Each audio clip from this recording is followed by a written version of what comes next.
रहीम। आज का हमारा टॉपिक है मैक्रो इकोनॉमिक्स में द सप्लाई ऑफ लेबर।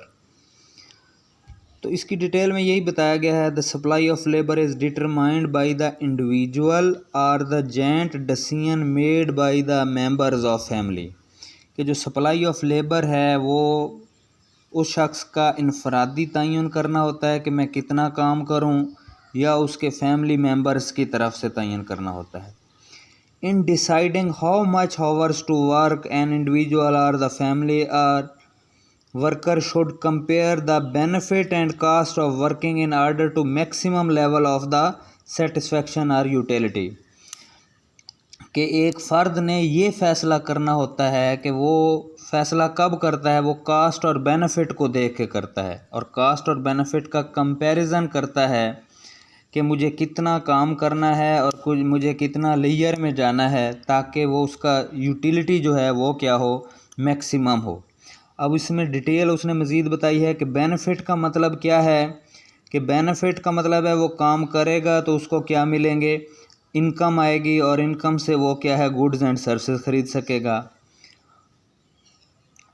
और इनकम बेनिफिट ऑफ वर्किंग कैसे रिसीव होते हैं, वो एक फार्मूले की वजह से है। वो रियल वेज इनटू क्या है, वर्किंग आवर। सपोज़ करें रियल वेज $10 है पर आवर, और एक शख्स है वो 6 आवर ऑफ़र करता है अपने आप को टू वर्क के लिए, तो उसकी टोटल इनकम कितनी होगी, 6 × 10 करेंगे तो $60 आ जाएगी। ये उसकी क्या है, बेनिफिट है, इनकम है, रिटर्न है। अब इसी तरह से वो बता रहा है कि द कास्ट ऑफ वर्किंग क्या है, क्योंकि सप्लाई ऑफ लेबर हम पढ़ रहे हैं तो वो कास्ट एंड बेनिफिट को देखेगा। कास्ट में, बेनिफिट में आपको बताया है कि वो उसको इनकम मिलेगी, इनकम से वो गुड्स एंड सर्विसेज खरीदेगा, और वो कैसे कैलकुलेट होती है, वो रियल इनकम को वर्किंग आवर से मल्टीप्लाई करेंगे। तो cost of working is that it involves time and effort that is not available for other activities. तो वर्किंग की कास्ट ये है कि वो शख्स जो है वो किसी और एक्टिविटीज़ के लिए अवेलेबल नहीं होगा। मिसाल के तौर पे ईटिंग के लिए, होटलिंग के लिए, स्लीपिंग के लिए, प्लेइंग गेम्स के लिए, फ्रेंड्स के लिए, वगैरह वगैरह।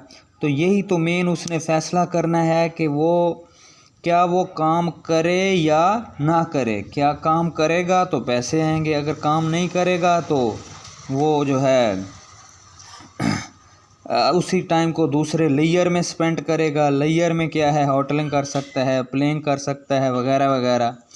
अब इसी तरह से आगे भी यही डिटेल बताई गई है। द फैमिली और the household are interested to maximise utility that depends on the amount of goods and services consumed and on the amount of लेयर टाइम अवेलेबल फॉर एग्जाम्पल।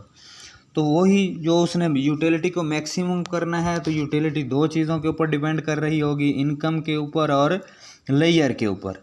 और यही उसने डिसीजन करना है कि मैं क्या कितना काम करूं। अगर डिसीजन वही होगा, अगर उसका इनकम ज़्यादा हो उसके लेयर से, तो वो क्या करेगा, वो टू डू वर्क, काम करेगा। और अगर जो है उसकी इनकम कम होगी तो फिर वो प्रेफरेंस करेगा किसको, लेयर को। तो यही उसका डिसीजन होगा।